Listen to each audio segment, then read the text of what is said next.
Olá a todos! Nós aproveitamos uma passadinha bem rápida aqui em Salvador para gravar mais um vídeo para a playlist da campanha de valorização da vida e eu convidei um grande amigo que eu chamo de Tio Edilton, que já me conhece há muito tempo. Por mais que algumas pessoas, Tio Edilton, ainda achem que eu tenho 14 anos, mas você me conhece desde essa época mesmo, de 14 anos. Inclusive, Tio Edilton tem uma tática infalível para aquelas pessoas que estão querendo convidar jovens para participar mais diretamente de palestras, de estudos, seja no espiritismo ou seja também em outras religiões. Ele usou essa tática comigo e ó, eu tô aqui agora conseguindo até gravar vídeo. Eu que tinha vergonha de falar em público. A tática é a seguinte: Tio Edilton cativa a gente pela amizade. Aí ele diz assim: Lari, vamos ali, que eu vou dar um estudo bem rapidinho, você quer ir? Aí a gente gosta dele, fala assim: vamos, Tio Edilton. Aí no caminho, ele te dá um textozinho, um livro e fala: Lari, dá uma lidinha aqui, vê o que você acha. Aí você vai inocente, lê.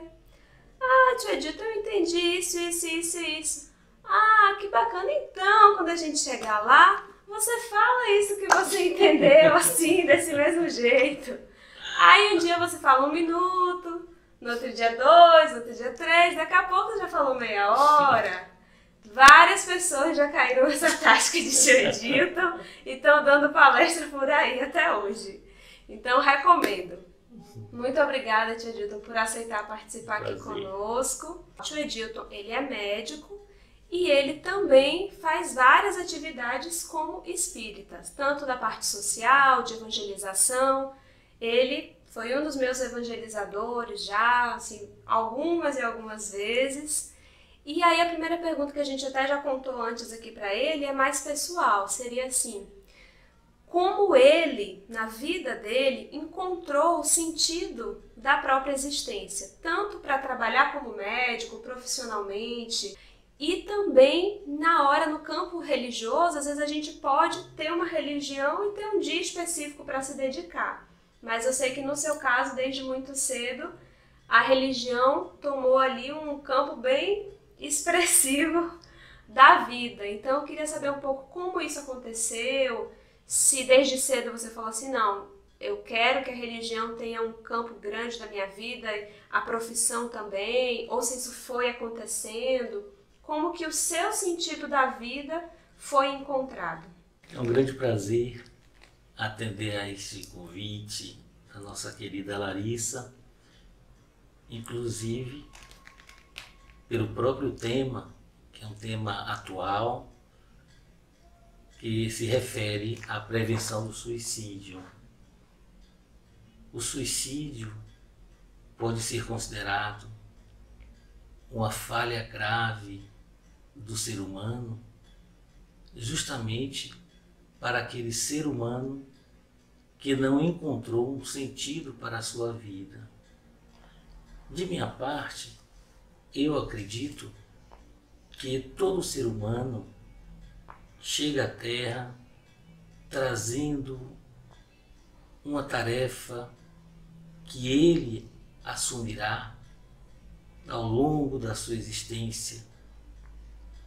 E esse planejamento feito na realidade da vida espiritual vem numa condição velada pelo inconsciente, e à medida que o tempo passa,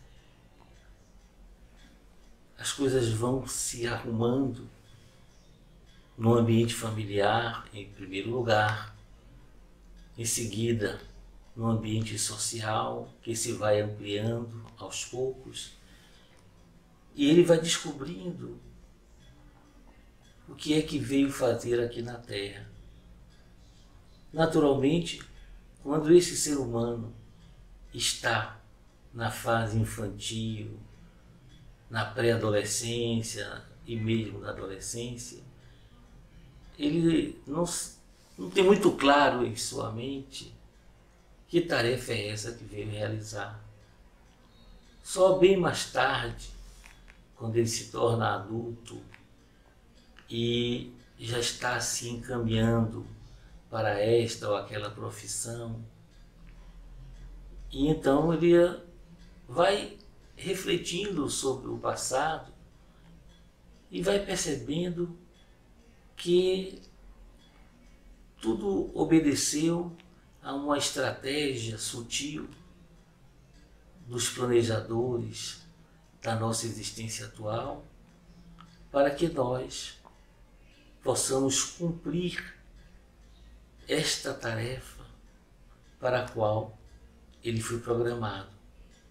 Sendo assim, no meu caso, percebo que as coisas têm acontecido de uma forma muito delicada, muito sutil, sem que eu me dê conta, porque não me ocorre que eu tenha pensado alguma vez na vida que me tornaria espírita. Eu sou de família católica e vim a tomar conhecimento do espiritismo já no início da idade adulta, aos 20 anos, e sendo assim não tive nenhuma influência familiar para me identificar com essa doutrina.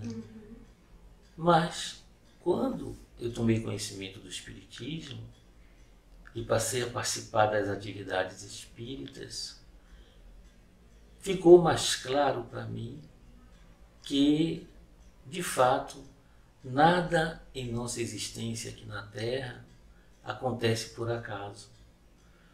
Nós não temos os detalhes de como esse planejamento, essa programação é feita antes do nosso nascimento.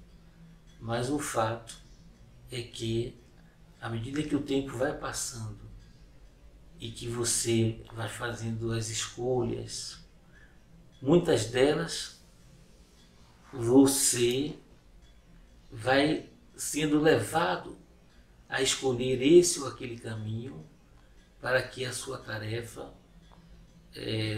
seja realmente realizada. E vão surgindo as pessoas, aparentemente por acaso, dentro da própria família, no ambiente escolar, os colegas com quem você mais se afiniza, os professores, aquelas pessoas que se tornam pessoas significativas em sua vida. No meu caso pessoal, a principal dessas pessoas foi minha mãe, que me ajudou muito no norteamento na minha infância, na minha adolescência, como de fato ela fez não apenas comigo, mas com todos os filhos. Mas desde que ela percebeu o meu interesse pela medicina, ela foi logo dizendo que quando eu me formasse, eu teria que tirar pelo menos um dia na semana para atender os pobres. Olha só, que bacana. Então ela não tinha nenhum conhecimento do espiritismo, dessa prática da caridade que a gente divulga no espiritismo, mas Tinha nós sabedoria. tinha sabedoria da vida. E nós morávamos perto da obra da irmã Dulce aqui em Salvador. Então a gente vê que é a providência divina, quem mantém, quem toma conta, quem dirige, e que a gente aqui é somente um instrumento bem fraco nas mãos de Deus. E sendo assim, a irmã Dulce, que se tornou o anjo bom da Bahia, teve certamente muita influência sobre minha mãe para que ela conduzisse a própria vida dela e conduzisse os filhos no mesmo caminho, no sentido da caridade. Sendo assim, quando eu fiz meu curso médico, na graduação, eu já fui me direcionando aos poucos para a medicina social, que é a forma como eu exerço minha profissão. Faço clínica médica E e se eu não me trabalho. engano, o senhor chegou a trabalhar lá no hospital Sim, da irmã Dulce? sim. Chegou, né? Fiz Eu vi estágio foto, lá, eu acho. fiz estágio no Hospital da Irmã Dulce durante a graduação. Ela estava viva, né? Porque o senhor chegou a vê-la, a conversar com ela? Muito, muito. Nossa, Tidito, que bacana. Conversava muito e ela, na humildade que tinha, sempre, eu como estudante ainda na graduação, no terceiro, quarto, quinto ano médico, e ela me chamava de doutor, porque ela me via atendendo os pacientes no ambulatório, mas ao mesmo tempo que me chamava de doutor, ia me dando algumas sugestões para atender os pacientes, né? E ela que estava sendo a doutora, minha professora, me ajudando na minha formação. E nessa convivência, o senhor tinha dimensão da grandeza daquela pessoa com qual você estava convivendo? Dava para ter essa dimensão ali, estando tão perto? Porque às vezes a gente está tão perto de alguém que espiritualmente é grande, mas como uma pessoa, por ser grande espiritualmente, é tão simples, né? Tão discreta, que eu percebo que às vezes a gente não se dá conta, assim. Dava para ter essa dimensão naquela época? Dava para perceber que era uma pessoa diferente, né? Carismática, e exemplificava a simplicidade, a caridade no contato com os pobres que procuravam o hospital, um carinho muito grande com as crianças. E frequentemente, nos fins de semana, eu visitava extraprofissionalmente a obra, o hospital e também a Irmã Dulce, e não raro levava algumas crianças daqui da Mansão do Caminho comigo, e ela brincava muito com os meninos, puxando pela orelha, dando os cascudos, fazendo cócegas nas crianças. Era muito divertida, era uma pessoa afável, bem-humorada, e, enfim, um convívio extremamente enriquecedor para mim. Foi um período muito bom. E aí eu fui encontrando o sentido para que o que é que eu vim fazer aqui. Não precisei. Foi sentindo que aquilo te alimentava, que era aquilo mesmo era que você buscava, né? Exatamente. Tanto que no começo, enquanto eu estava trabalhando no Hospital da Irmã Dulce, eu imaginava que ia me tornar cirurgião. E cheguei a frequentar a sala cirúrgica, participando de algumas cirurgias, mas depois eu fui me afastando da cirurgia, fui dedicando meu tempo para a clínica médica, e achei que seria mais adequado para a minha proposta de vida profissional na atual existência. De modo que eu me sinto muito feliz com essa oportunidade que a vida me deu, e encontrei durante essa caminhada alguns amigos e colegas, professores, foram pessoas muito significativas que me ajudaram nesse processo de formação profissional e espiritual. Na parte espiritual, além de minha mãe e da Irmã Dulce, no meio espírita encontrei dois grandes exemplos, né, de Chico Xavier e de Valdo Franco, que são esses homens especiais que não pertencem só ao espiritismo, ao movimento espírita, né?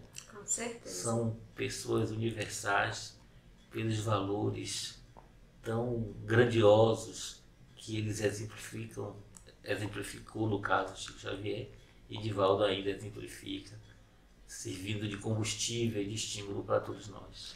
Eu comecei no espiritismo ingressando na juventude espírita, e no começo eu não me lembro de ter tido um contato com Divaldo, mas eu acredito que aconteceu comigo, em relação a Divaldo, o que acontece com a maioria das pessoas. É o impacto que ele transmite às pessoas que ouvem a sua palestra por primeira vez, porque é um verdadeiro fenômeno, todos nós sabemos disso, é uma pessoa diferente. Então, esse impacto que tive quando o ouvi em palestra por primeira vez, teve uma influência muito grande para que eu me fixasse mais na doutrina e me empolgasse com tudo que dizia respeito ao Espiritismo.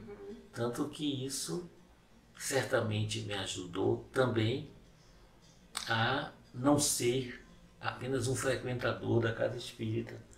Desde cedo, desde cedo eu fui descobrindo isso e, sem dúvida, o entusiasmo, a empolgação, o exemplo de Divaldo, e que, como eu disse, isso é transmitido de uma forma muito intensa com as palestras, as conferências, seminários. Então, ele termina arrebatando, e se eu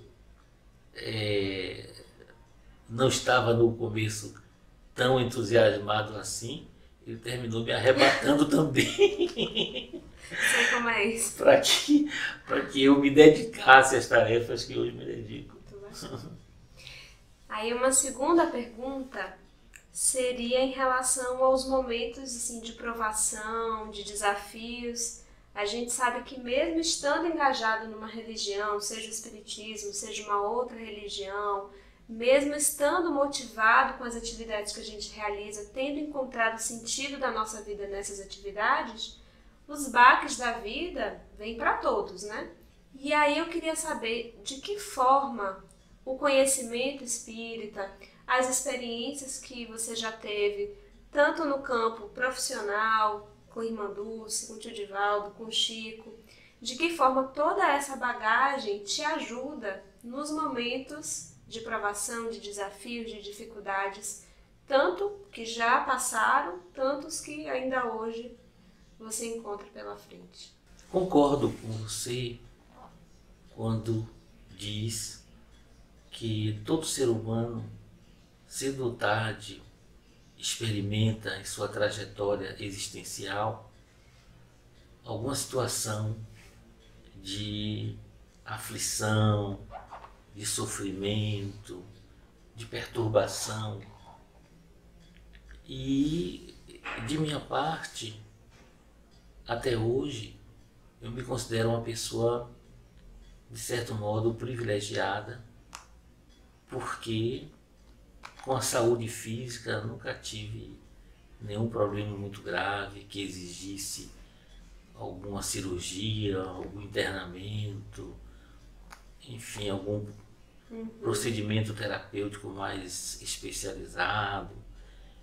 E eu percebo que a dedicação que você oferece às suas atividades espirituais e espiritualizantes, em especial o contato com os sofredores, seja no campo físico, no emocional, no espiritual.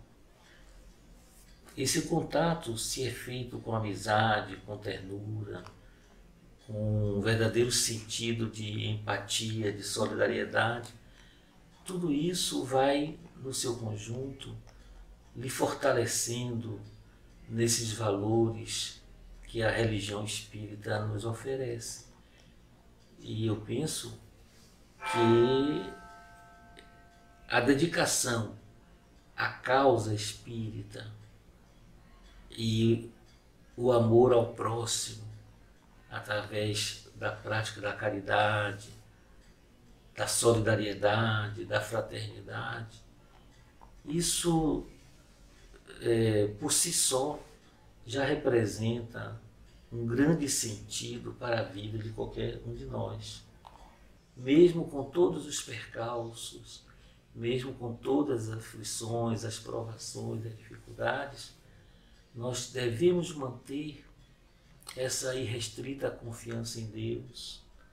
Devemos nos manter em oração, no trabalho, ocupar a mente, o corpo, no trabalho que se torna uma verdadeira terapia para os conflitos emocionais. E assim nós vamos levando adiante a nossa existência e as tarefas com as quais nós nos comprometemos no passado. Certeza. Tio Edilton já iniciou o que eu pedi que eu pediria para a nossa terceira pergunta, mas eu queria de novo passar a palavra para ele, para que ele dê continuidade a isso que já estava falando e deixe, talvez para alguém que esteja assistindo a gente agora e que esteja com ideias um pouco tristes, talvez querendo desistir da vida, querendo fugir para alguma coisa, e que esteja nesse momento, né, de deserto da alma, de aflição, essa noite triste da alma, como Joana de Ângeles costuma falar. O que é que a gente poderia dizer para essa pessoa para talvez ajudá-la a sair desse processo, a ter um pouco mais de esperança, continuar conosco aqui? A benfeitora Joana de Ângeles, a quem você se referiu há pouco, ensinando ao seu pupilo, o nosso querido Divaldo Pereira Franco, que nós chamamos de tio Divaldo, aqui na Mansão do Caminho, a benfeitora costuma dizer a ele que ele é herdeiro do universo. Naturalmente, nos momentos em que ele enfrentou grandes provações nessa existência até aqui, ela estando ao seu lado, dando-lhe arrimo, apoio, sustentação, e por sua vez ele termina servindo de exemplo para todos nós que o observamos e que procuramos seguir esses caminhos que nos conduzem à saúde emocional, à saúde física, à saúde espiritual, ao equilíbrio, à boa vontade para com todos. E assim nós terminamos por descobrir que cada um de nós, de fato, veio à Terra com uma tarefa para cumprir. A nossa vida passa a ter um sentido conscientemente descoberto por nós, porque quando menos nos damos conta, já estamos envolvidos em tarefas que nos honram, que nos dignificam, em que nós reconhecemos que estamos sendo úteis a uma causa muito maior do que nós somos, do que nós imaginávamos que poderíamos nos envolver. E isso é de um valor inestimável. Sendo assim, é o que eu tenho a dizer, agradecendo a oportunidade que Larissa me deu de poder compartilhar com os nossos irmãos essas experiências singelas, mas que intimamente são muito enriquecedoras ao meu coração, à minha vida. Nós que agradecemos a tio Edilton por esses minutinhos, a você que está nos assistindo. E se por um acaso você está nesse momento de tristeza, de dificuldade, peça ajuda, ligue para o CVV, eles vão te escutar com toda atenção. Se você de repente não se sente à vontade com alguém próximo a você, às vezes isso acontece, busca até um desconhecido, mas não desista da vida. Nós te garantimos que tem um propósito, como o tio Edilton falou, para a sua vida, todos nós. Existem pessoas que têm uma missão gigantesca, que envolve inúmeras pessoas, mas ainda que a sua missão não seja essa, você tem uma tarefa a realizar, seja com alguém próximo a você, seja no campo profissional, seja na sua família. Existe algo que você precisa fazer e que é importante que você faça. Vamos buscar essa descoberta, mas fica conosco, não desiste. Muito obrigada a todos, até o próximo episódio.